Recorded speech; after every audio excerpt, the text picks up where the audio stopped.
Good evening and welcome. Thank you for joining us.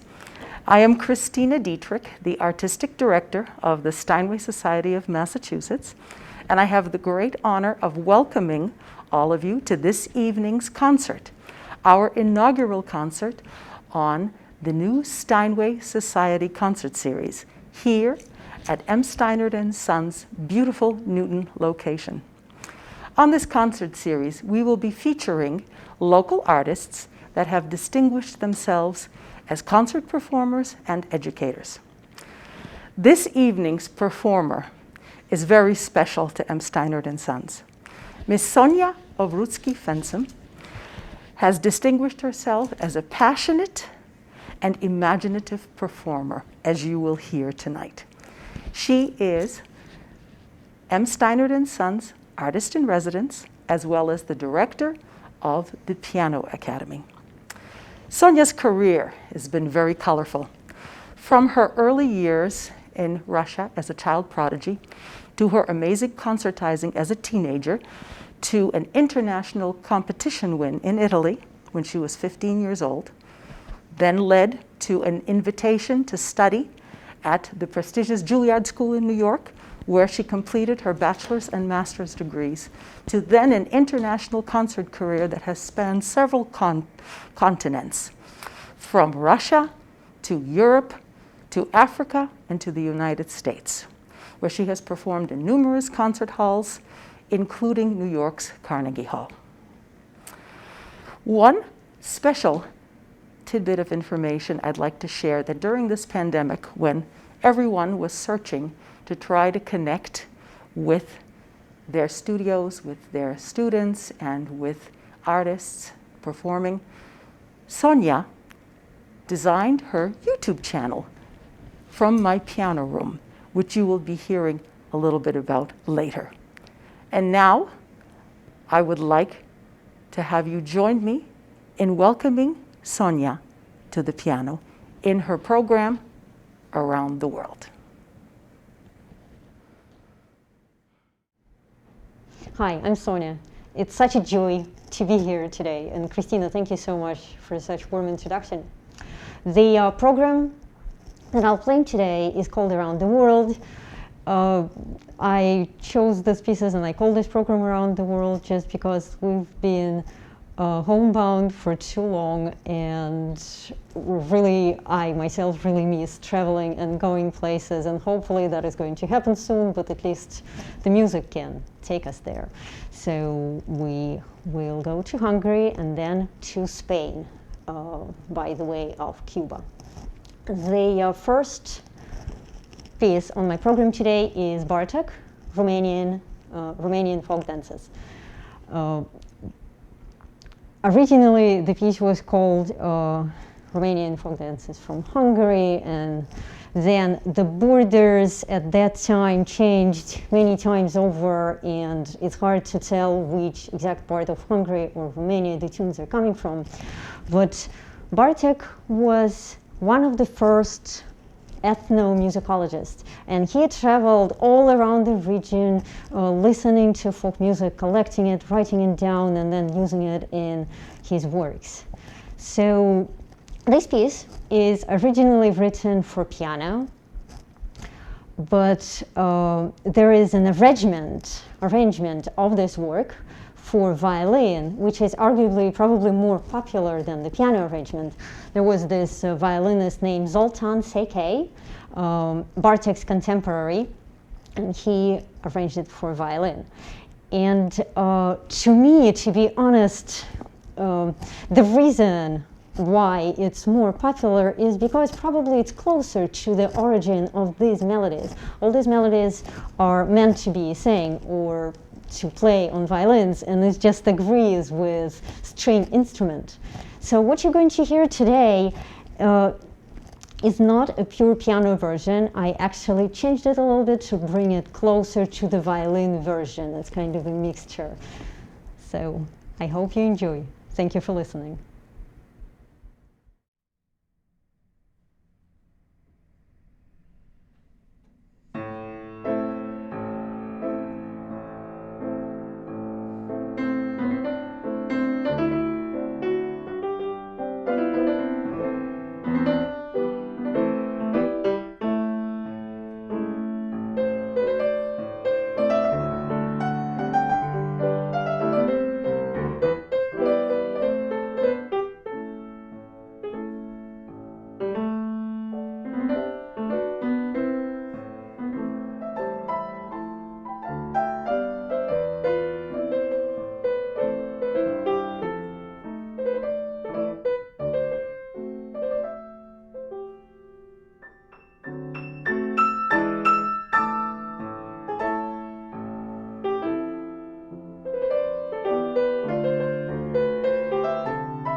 The next work has been my favorite work to play lately. It's called Andalucía, which is a Spanish suite by Cuban composer Ernesto Lecuona.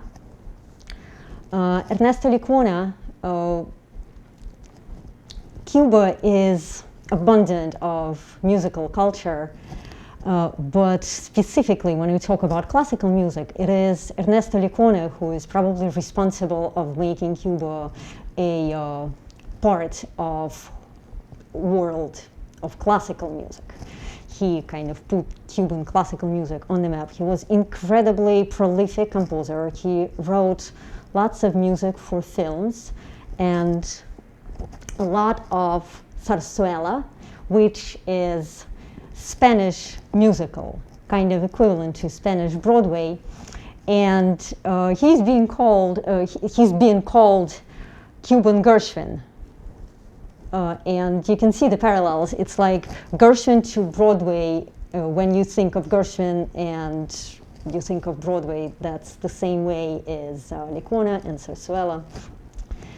And this piece that I will play today, it's more classical rather than Broadway, but even here you can hear the influence of the musicals, the bravura endings, like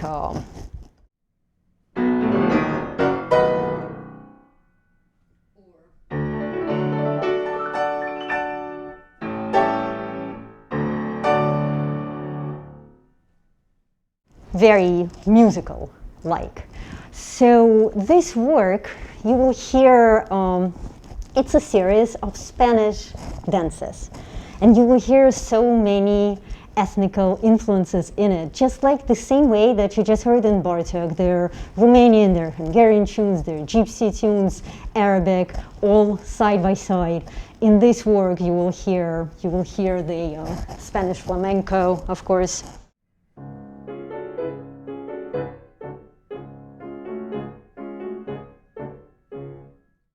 By the way, if this sounds familiar and if you heard it before, it's performed a lot on a Spanish guitar.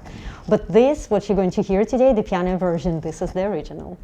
You will hear the Spanish singing.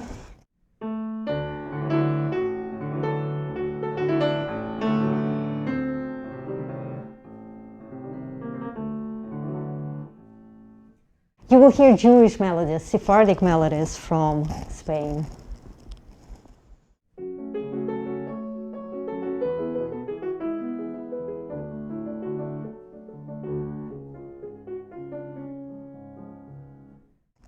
And a lot of acoustic guitar.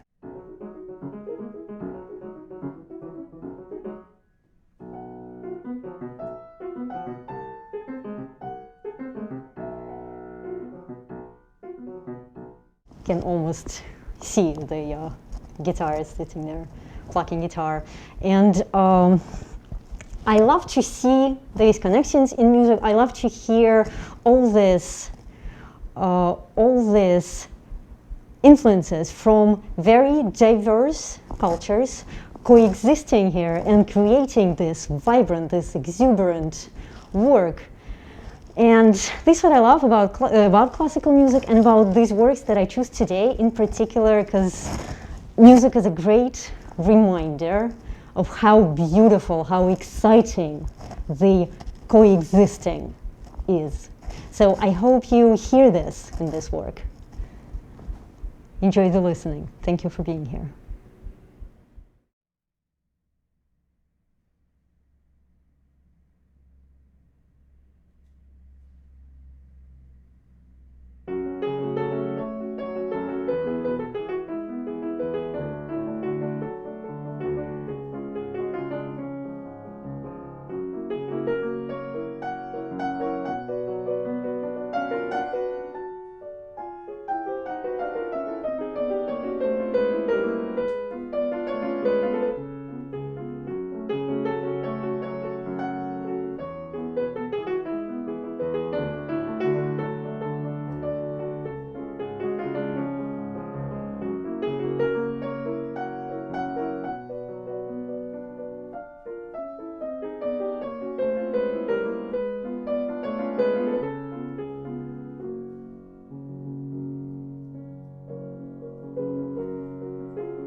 Hello, ladies and gentlemen. Christina Dietrich, Artistic Director from the Steinway Society, here with my wonderful friend, Miss Sonya Ovrutsky Fensome, artist, who just gave an incredible performance here at Steinert Sons.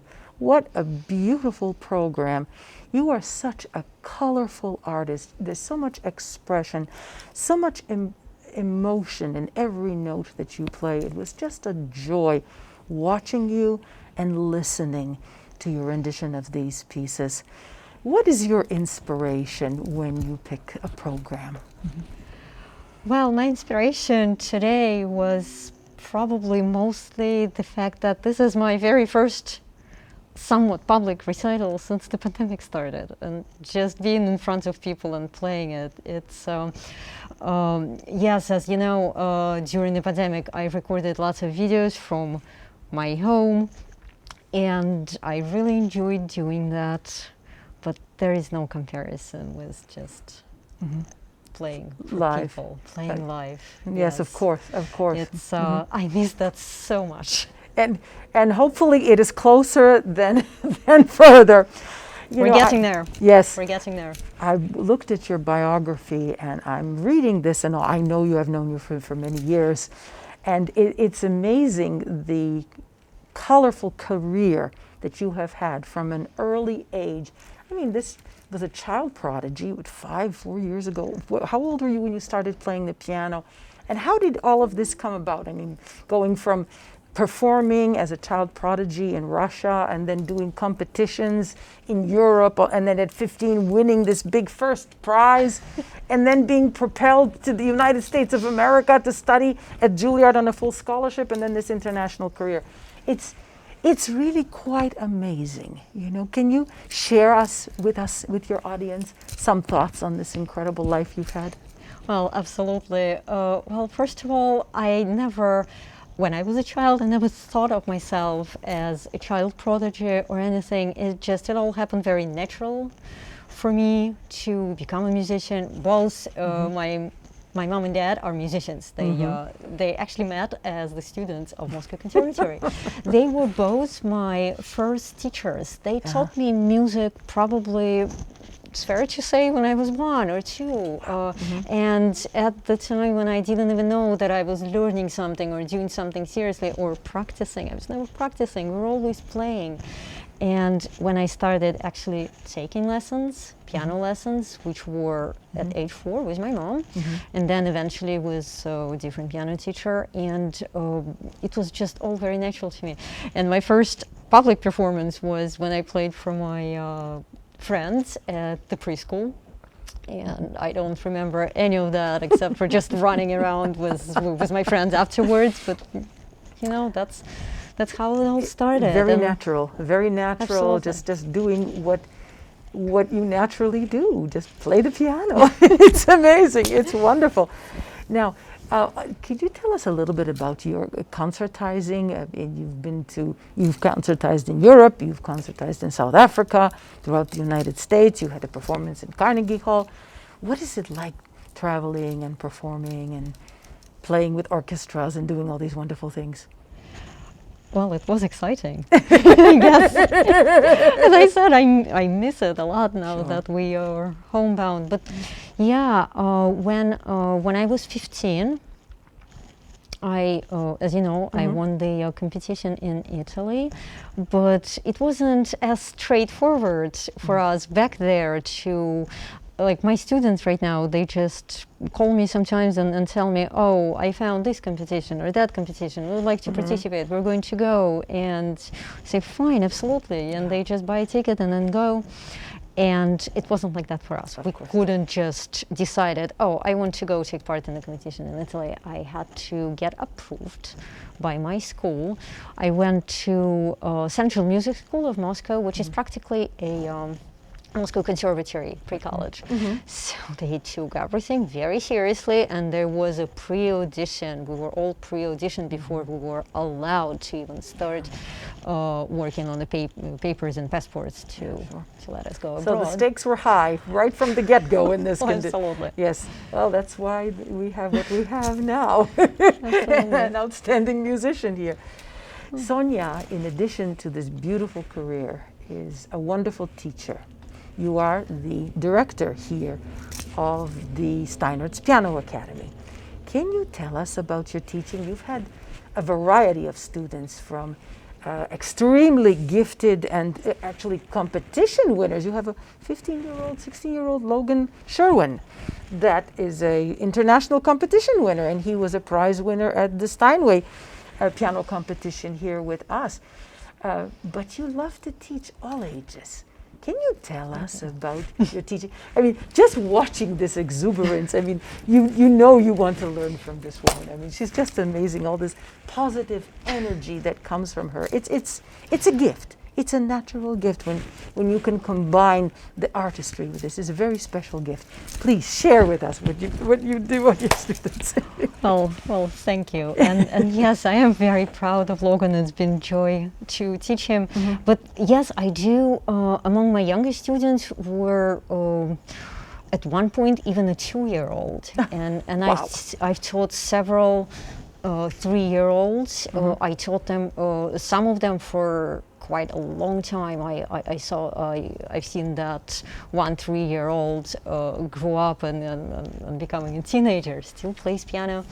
And I have 2 students, one of that age right now, taking lessons from me on Skype.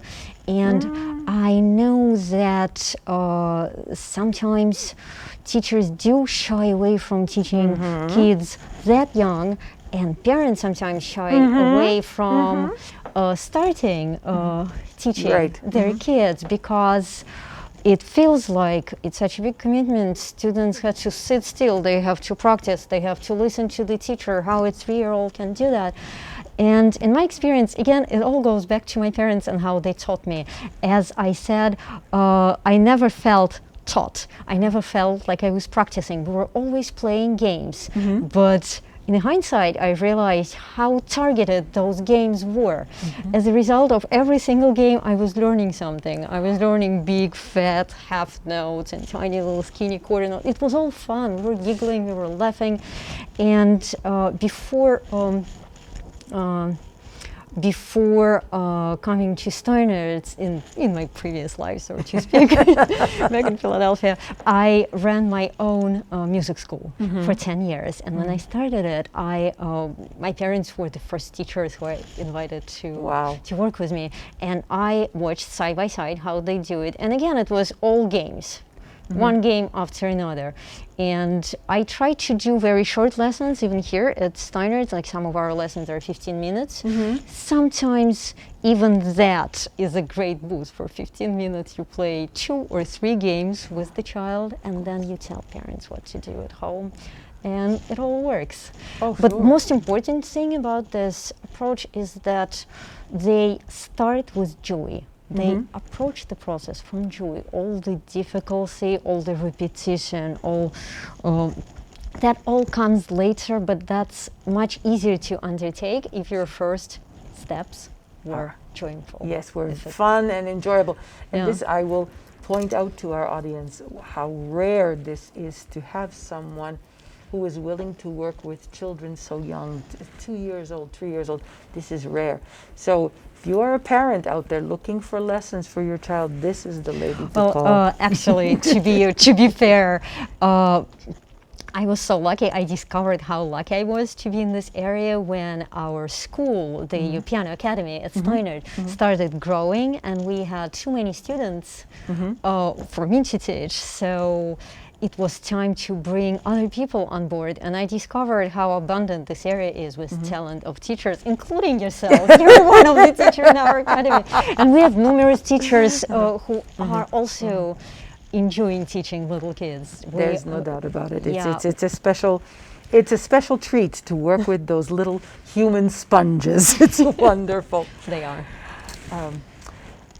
So now, during the pandemic, you have several projects. One of the things that we all had to learn, as I mentioned earlier, is to transition to online teaching and to sharing music online. One of your projects, tell us about the launching of your YouTube channel. This is exciting.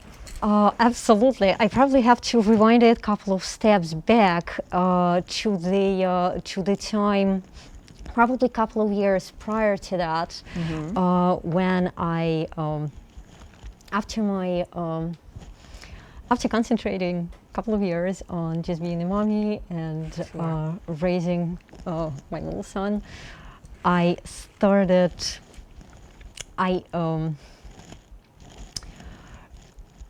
was new to this area, so as my son was growing, I started playing more and more and playing more concerts, and my career somehow before that included a lot of collaboration with other people. Back in Philadelphia, I worked with lots of Philadelphia orchestra musicians. I played with my brother a lot, who is violinist, world-renowned violinist, yes. He's a violinist, he's in Germany. And I enjoyed playing together with people, and the solo part of it was not a prominent part. And somehow here it became prominent, and I started playing solo more and more, and enjoyed much more. And being alone on stage, I started talking to people at my concerts. Yes. And I accidentally discovered how people listen differently when they hear a little bit of an introduction about the piece, which kind of brought me to a little bit different style of the recitals. And I had this idea that would be great if I was better with technology to record the YouTube videos and put them out there on YouTube. But I never got to do that, also because I got very involved with school, and school was doing great. And right when we were at the very exciting step, we were just about to move here into Newton. And ironically, on the very same day that the move was scheduled, the shutdown has started. And now we had to figure out how to get it all going. And then it was just the race against learning new technology, upgrading your technology, explaining students and coaching teachers through learning something that you yourself just barely learned yourself. So it was kind of a non-stop process. And finally, it ended up fine. All our students are with us and enjoying and taking lessons. We made it work. We made the Skype work. And by the time everyone was settled and happy and having their lessons, I had some time to breathe. And I realized that, well, this is all great, but I don't have a single concert coming up now. All my concerts are canceled. And then that idea came back to my mind, the YouTube videos, and now I knew the technology much better. So I came up with this, I came up with my project for my piano room, where I play and talk about a particular piece. I choose a different piece or for a different video, and I talk about it, and I always perform the piece in the end of the video. So, by the way, if you want to get into more details about Bartók, for example, I do have a video about Bartók on this channel. How wonderful. And so for all our audience members, please go to this YouTube channel, From My Piano Room, and we'll have the link for your YouTube channel on our website. Absolutely. So that we can share all this information. Oh, what a delight it is to have this conversation with you and to have you sharing so much of yourself and so much of your art with us today.